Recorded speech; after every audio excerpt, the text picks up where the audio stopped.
Batting app કેસમાં પૂર્વ ભારતીય ક્રિકેટર સુરેશ રૈનાની ઈડીએ હાથ ધરી પૂછપરછ. પ્રતિબંધિત બેટિંગ વેબસાઇટ અને એપનું પ્રમોશન કર્યાનો સુરેશ રૈના પર આરોપ.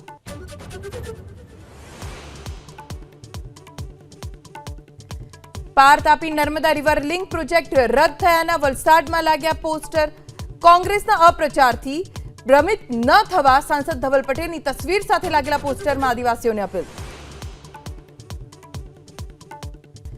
સુમુલ ડેરી વહીવટદારના હસ્તક 16 ડિરેક્ટરની મુદત પૂરી થતા HR પટેલ બન્યા વહીવટદાર.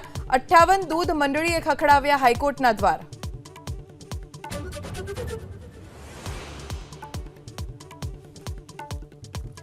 જમ્મુ કાશ્મીરના ઉરીમાં ઘૂસણખોરીનો પ્રયાસ નિષ્ફળ. 2 થી 3 ઘૂસણખોર સાથે સુરક્ષા દળોની અથડામણ. સેનાના 1 જવાન શહીદ.